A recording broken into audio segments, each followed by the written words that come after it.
एडुबिला point channel में आपका स्वागत है। आज हम करने जा रहे हैं वर्कशीट नंबर 18 और आज की वर्कशीट में हम लोग क्लास 7 के साइंस सब्जेक्ट का डिस्कस करेंगे और चैप्टर होगा प्राणियों में पोषण। तो चलिए शुरू करते हैं आज का चैप्टर, जिसमें टॉपिक है पाचन, और आज हम पाचन पर डिस्कस करेंगे, पाचन पर बातचीत करेंगे। निम्नलिखित चित्रों को ध्यान से देखें और समझें। इन चित्रों को देखिए, इसमें क्या हो रहा है? बकरी पत्तियां खा रही है, एक बगुला मछली खा रहा है और शेर मांस खा रहा है। तो इस तरह से 3 तरह के चित्र हमें देखने को मिल रहे हैं। इससे ये सवाल उठता है, प्राणी या जंतु भोजन क्यों करते हैं? जंतु अपना भोजन किस प्रकार प्राप्त करते हैं? ये सोचने की बात है। अब यहाँ देखें तो सभी जंतु हैं, ये भी जंतु है, ये भी जंतु है और ये भी जंतु है। एक जंतु है जो पत्तियां खा रही है, दूसरा जंतु है जो मांस खा रहा है और तीसरा है जो बगुला है, मछली खा रहा है। तो जंतु भोजन क्यों करते हैं? तो सिंपल सी बात है कि जंतु जीवित रहने के लिए, ऊर्जा ग्रहण करने के लिए और अपने शरीर के विकास के लिए भोजन करते हैं। अब जंतु अपना भोजन किस प्रकार प्राप्त करते हैं? तो कुछ जंतु हैं जो पत्तियां खाकर जीते हैं, कुछ ऐसे भी हैं जो मछलियां खाकर जीते हैं और कुछ ऐसे हैं जो मांस खाकर जीते हैं। तो इसी बात पर हमें आज चर्चा करनी है, इस पर हमें समझना है। कह रहा है, प्राणी अपना भोजन प्रत्यक्ष अथवा परोक्ष रूप से, परोक्ष मतलब ऐसा जो कि हम नहीं देखते हों, पीछे से, पौधों से प्राप्त करते हैं। कुछ प्राणी सीधे ही पौधों का भक्षण करते हैं, कुछ प्राणी ऐसे हैं जो कि डायरेक्ट रूप से पौधे को खाते हैं, जैसे शाकाहारी, जबकि कई अन्य जंतुओं को अपना आहार बनाते हैं जो पौधे खाते हैं, जैसे मांसाहारी। अब मान लीजिए ये हिरण हो गई, इसने पत्ता खाया, ये शेर हो गया, इसने हिरण को खाया। तो परोक्ष रूप से ये भी पौधों पर ही निर्भर है, क्योंकि जब पौधे रहेंगे तभी हिरण रहेंगे, हिरण खाकर उसको जिंदा रहेंगे और तब ना ये हिरण को खाएगा। तो यही बात इसमें समझाने की चेष्टा की जा रही है कि प्राणी अपना भोजन प्रत्यक्ष अथवा परोक्ष रूप से पौधों से प्राप्त करते हैं। कुछ प्राणी सीधे पौधों को खाते हैं और कुछ प्राणी इनडायरेक्ट रूप से पौधों को खाते हैं। कुछ जंतु पौधों एवं जंतु दोनों को खाते हैं, जैसे सर्वाहारी। ये क्या करते हैं? ये पौधों को भी खाते हैं और जंतुओं को भी खाते हैं। तो इस तरह के जो जीव होते हैं ये सर्वाहारी कहलाते हैं।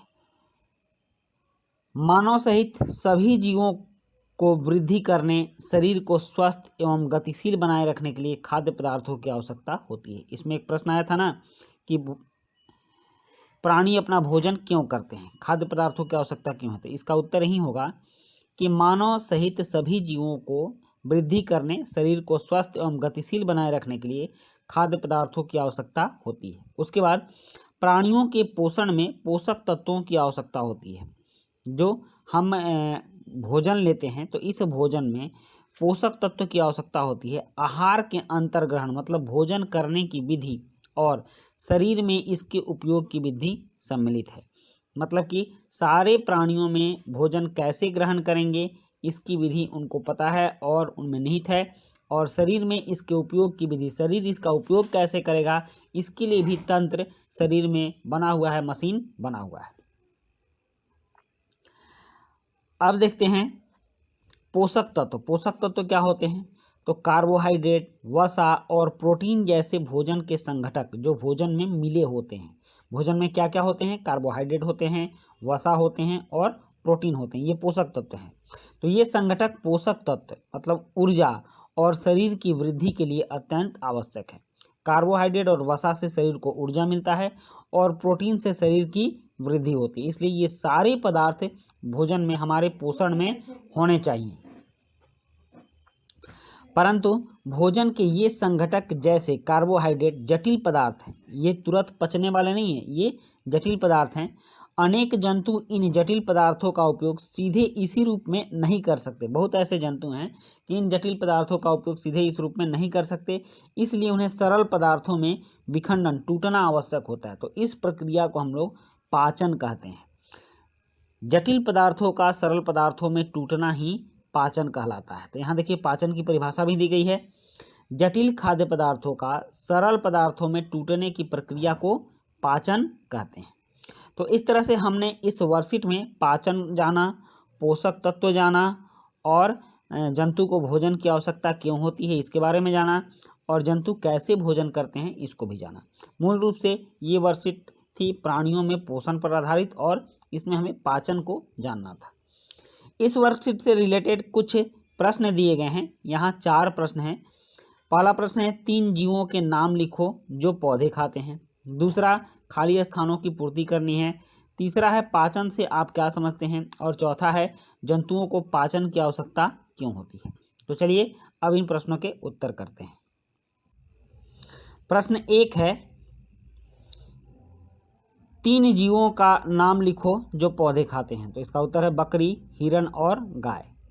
प्रश्न 2 है यहाँ डैश तथा वसा का उपयोग ऊर्जा और प्रोटीन का उपयोग शरीर की डैश के लिए होता है। तो इसमें भराएगा कार्बोहाइड्रेट तथा वसा का उपयोग ऊर्जा और प्रोटीन का उपयोग शरीर की वृद्धि के लिए होता है। उसके बाद है प्रश्न 3। प्रश्न 3 है पाचन से आप क्या समझते हैं।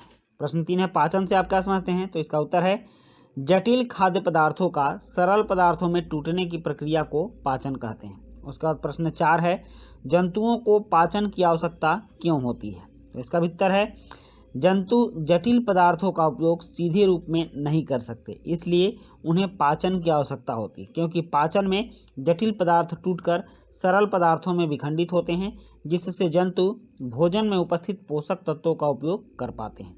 तो बच्चों ये थी आपके वर्कशीट की कुछ आसान से सवाल और इसके जवाब भी आपने जान लिए।